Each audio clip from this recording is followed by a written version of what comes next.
Now for what's trending in true crime, our coverage continues of the spring break disappearance of Sudiksha Konanki in the Dominican Republic. And it's hard not to compare the situation to the case of Natalee Holloway. You'll recall she vanished on her high school senior trip in Aruba 20 years ago. Crime scene investigator Cheryl McCollum talked with us about the similarities in the two cases on Wednesday's show. This sounds so much like Natalee Holloway. You've got a young girl on spring break surrounded by friends. She gets separated from the group with somebody that she met at a hotel in that country. And then she disappears. And then that person starts making statements that cannot be true. So let's take a look at the striking similarities. Sudiksha is 20. Natalee was 18. Sudiksha was last seen March 6th in Punta Cana. Natalee was reported missing May 30th, 2005 in Aruba. Sudiksha is still considered missing this morning. Sadly, Natalee was murdered by Jeroen van der Sloot, a resident of Aruba. I'm so happy to have our next guest here in the studio with me. He's a private investigator, best known for his work on Natalee Holloway's case. TJ Ward, back on the show with us. TJ, great to see you. Thank you very much. I'm sorry it's under these circumstances, a missing young lady from Pitt. When you heard about Sudiksha's case, did you think what so many of us in the true crime community thought, that, oh my gosh, this gives us flashbacks to Natalee's disappearance? Absolutely. And I went a step further. I called the mother 6 days ago. She was with the sheriff in Virginia. I gave her all my information. Matter of fact, I texted her all my information. I said, please call me. I'll help you set up a GoFundMe. Get me there to help you. I said, I'm very familiar with these type cases and with doing the disappearance of Natalee Holloway. Get me there and to help you. Yes. What did she say, TJ? Did she respond? She didn't. I think she's so overwhelmed and taken about her daughter missing. Sure. Maybe she didn't. But I mean, it's out there. I still want to continue to help her. I want to be there for her. There are things that have to be done. I'm receiving calls from people in the Dominican Republic telling me what's going on. Wow. What are they saying, TJ? Well, I've got 2 to call back that sent me emails last night that want to talk to me and tell me what they think, what transpired there.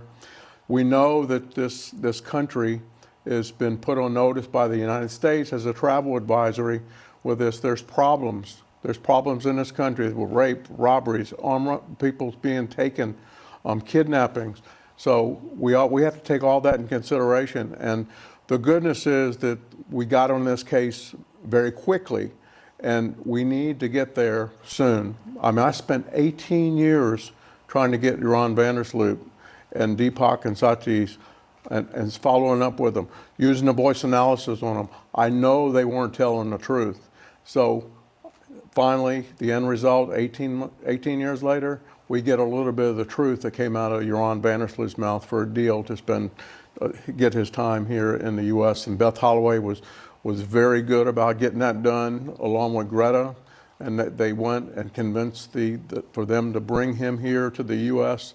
and face charges for the extortion, which should have happened in 2010 when he was given $25,000 with the FBI on film with Natalee's attorney, and it didn't happen.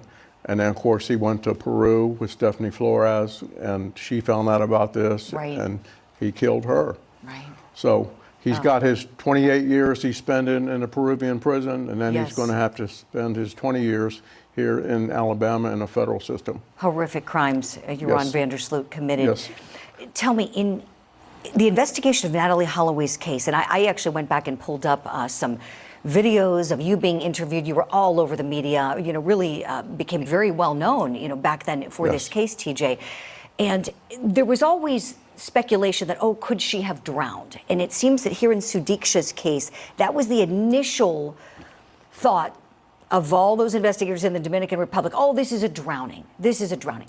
What do you think happened to Sudiksha? I don't think it was a drowning. I don't. And I know that the sheriff in Virginia agrees with that also.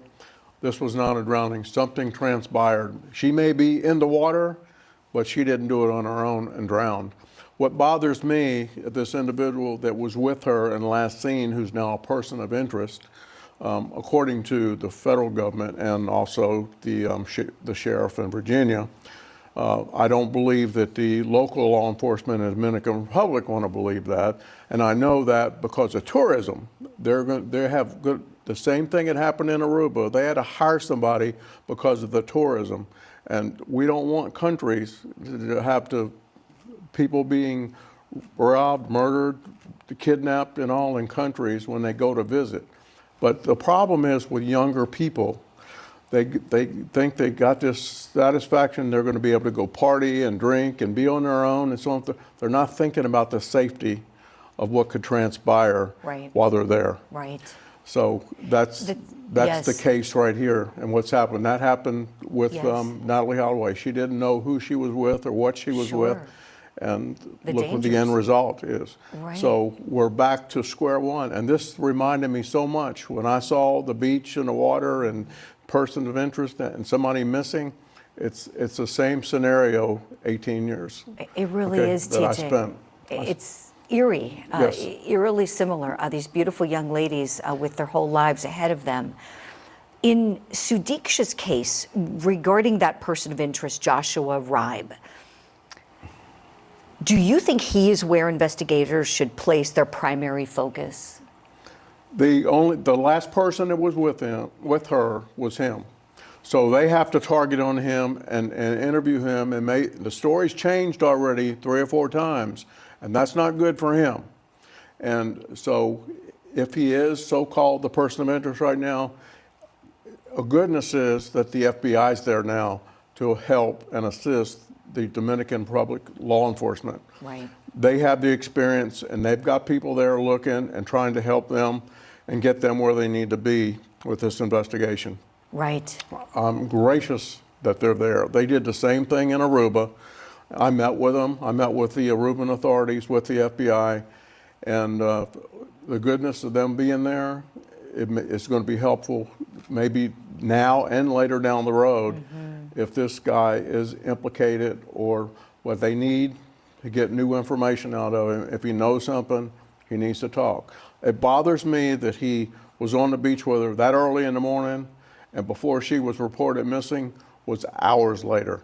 And that just doesn't, that's not a good part of the investigation. I've been in law enforcement for 47 years, and I know that that's a key right there. Yes.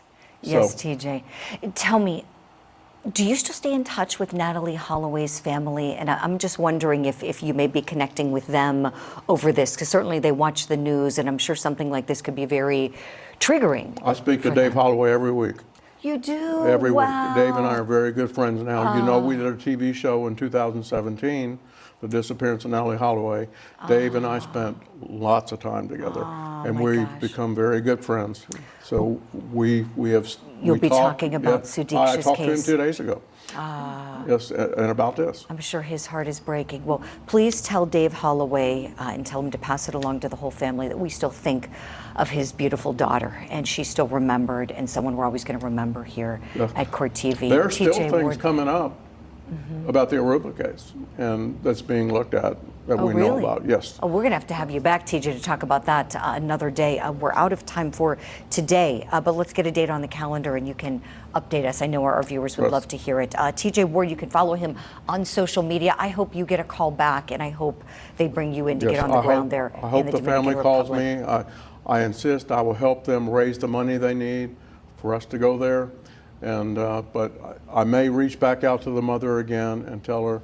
I'm sure she knows by now that I'm interested. I'm getting calls.